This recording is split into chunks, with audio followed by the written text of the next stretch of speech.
Je kon er deze week haast niet omheen. De nieuwe spin-off-reeks van De Kiekeboes werd wereldkundig gemaakt. Kleine meisjes worden groot. Fanny Kiekeboe verlaat het ouderlijk nest en krijgt in een eigen stripreeks de volle aandacht die ze allang verdient. Een blijde kennismaking met Fanny K. en haar nieuwe geestelijke vader Jean-Marc Rinks. Vous êtes très connu en France, en Wallonie, mais pas tellement en Flandre. Et peut-être ça peut changer, j'ai l'impression. Ah bah, espérons-le. Bah, j'ai déjà quelques lecteurs hollandais et néerlandais qui me suivent depuis l'époque de Violine, donc déjà depuis plusieurs années. Et donc l'opportunité que j'ai eue de travailler sur Fanny m'ouvre la possibilité évidemment d'agrandir ce lectorat, d'avoir plus de lecteurs. Et donc c'est pour moi une chance, quoi. Donc je suis très content de cette situation.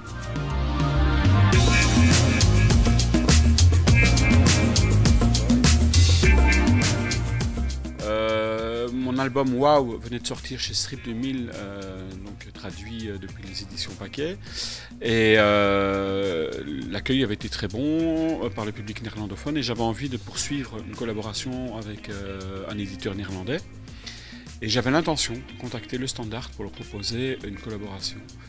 Et j'ai pas eu le temps de le faire parce que c'est Johan qui m'a appelé le premier, à ma grande surprise, et qui m'a demandé s'il pouvait me rencontrer pour me proposer une collaboration. Le hasard fait bien les choses, j'étais ravi quoi, parce que j'ai m'apprêté à le faire. Donc il a débarqué à la maison et il m'a proposé ce spin-off sur Fanny, donc de Kiekeboe. Il m'a expliqué qu'en fait, ce projet était sur les rails depuis déjà quelques mois, qu'ils en avaient discuté avec Mero, que Mero avait donné son aval, qu'ils avaient déjà un scénariste, Tony Coppers, qu'un script avait été écrit, il m'avait apporté le résumé du scénario que j'ai pu lire pour voir si ça me plaisait, donc si je me sentais inspiré. Et j'ai tout de suite été captivé par le récit et j'ai accepté immédiatement, quoi. Donc j'ai été séduit tout de suite par le projet, quoi. Maintenant, Fanny, c'est aussi le caractère principal dans la série. On peut un peu comparer avec Agence Quanta, c'est aussi une héroïne. Oui, une héroïne avec un caractère fort. Mais j'aime bien dessiner les filles, hein, parce que j'ai fait Agence Quanta, il y a eu Wow, dont on a parlé tout à l'heure, il y a eu des filles dans d'autres albums qui ont eu des rôles importants aussi, dans Tarka Florio, que j'ai fait chez Glénat, tout ça. Donc dessiner les personnages féminins a toujours été quelque chose que j'aimais beaucoup. Et là, on m'a proposé d'en dessiner un personnage particulièrement intéressant, donc Fanny, mais aussi son entourage, qui était Tomboy et Alanis, qui étaient aussi des personnages très intéressants. Donc j'avais un trio de filles à faire, ce qui me plaisait beaucoup, quoi. C'est encore pour des enfants ou pour des adultes? C'est déjà pour un public un peu plus adulte, je dirais pour adolescents, adultes-adolescents. Donc c'est une BD déjà qui s'adresse à un public un peu plus mûr, quoi.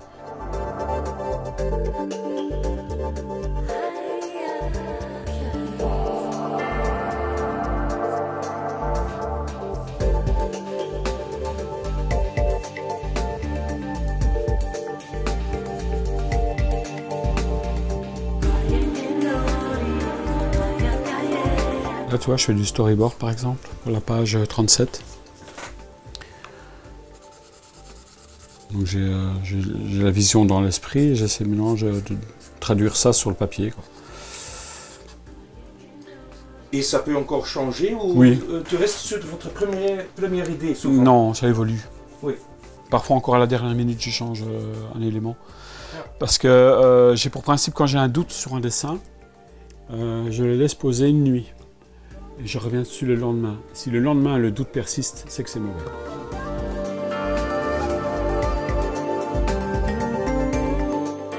L'action se passe, le premier tome en tout cas, se passe essentiellement sur Anvers.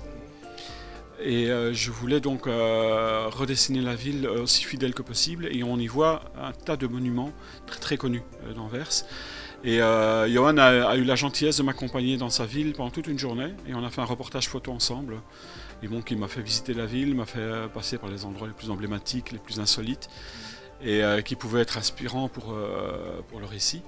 Et c'est comme ça qu'on a décidé où vivait Fanny, on a décidé les quartiers, le lieu de son travail, tout ça. Et donc je me suis vraiment fort inspiré de ça.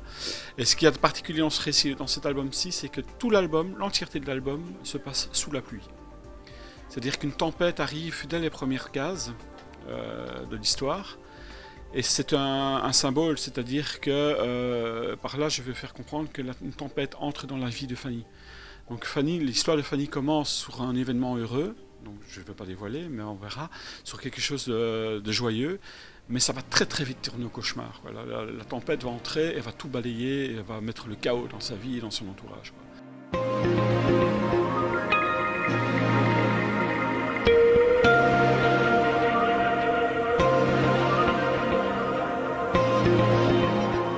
Eh bien, il fallait évidemment que le décor me soit familier, donc j'ai été chercher de la documentation sur des plans d'architectes et tout ça, pour avoir des villas modernes, et j'ai refait les plans, et ça me permet de pouvoir avoir une mise en scène qui soit cohérente, quoi, tu vois.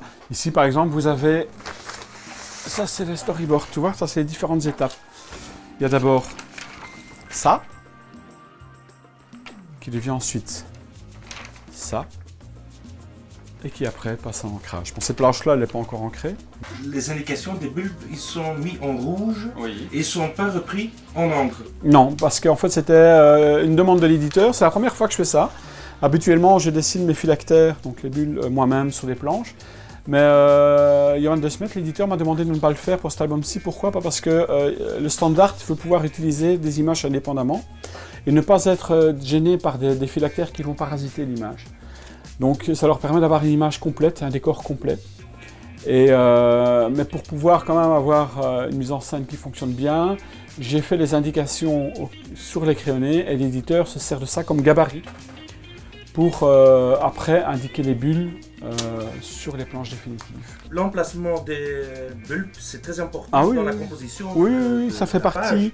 Oui, parce que d'abord c'est le récit, donc il faut que le récit puisse être très compréhensible par le lecteur. Il y a le sens de la lecture aussi. Le premier personnage qui parle se trouve toujours à gauche. Il faut donc que le récit soit bien rythmé. Et il faut aussi faire en sorte que les bulles ne viennent pas parasiter des éléments de décor qui sont importants ou qui sont beaux, tout simplement à regarder. Ouais, par exemple, dans ce cas-ci, il aurait été dommage de placer la bulle sur les jambes du personnage, donc je l'ai déplacée sur un élément de décor qui était moins important. Le fait de travailler sur calque, ça me permet de vérifier aussi le dessin, donc de voir s'il y a des erreurs. Je redessine par l'arrière sur le visage de Fanny. Ça me permet de voir s'il y a une erreur ou pas. Et je travaille directement au format planche, et puis je scanne et j'imprime par strip, quoi. Donc je fais des planches comme celle-ci. Hein. Tu vois, c'est une des planches de Fanny que je viens d'ancrer ce matin. Il y a encore des autres séries que tu travailles simultanément, hein, Jackie X. Oui, donc aux éditions Glénat, le tome 1 paraît ce mois-ci. Le 30 novembre, d'abord en français, bien sûr, puisque c'est un éditeur français. Mais nous, Dugommier et moi, qui est le scénariste sur Jackie X, nous avons spécialement demandé à l'éditeur une traduction néerlandaise. Pourquoi? Parce que quand l'éditeur des éditions Glénat nous a contactés pour faire dessiner la vie de Jackie X, il voulait que ce soit des auteurs belges, parce que Jackie X est un coureur belge. Et il y avait vraiment une démarche belgo-belge, comme on dit, et nous on a demandé, oui, mais dans ce cas, il faut obligatoirement une traduction pour le public néerlandophone. Et cette traduction va se faire, donc ça, je suis ravi, évidemment. Comme ça, le lecteur néerlandais va être gâté cette année. Il y a notamment le Fanny qui sort au mois d'avril.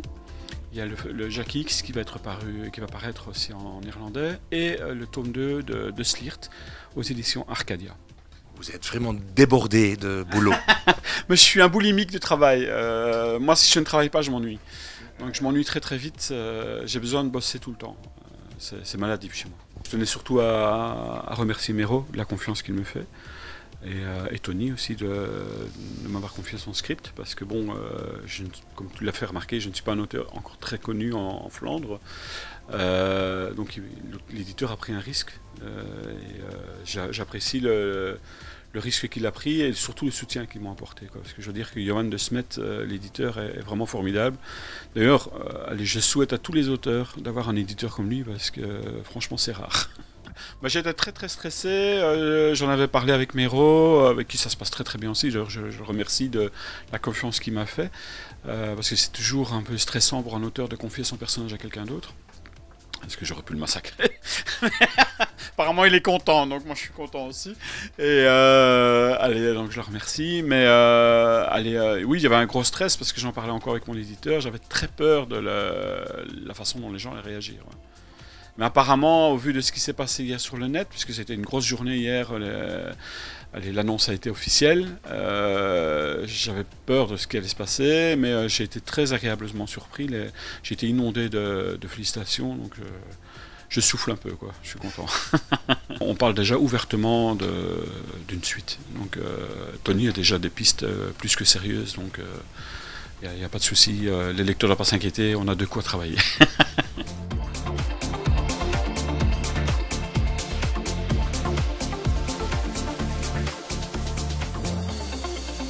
Historique.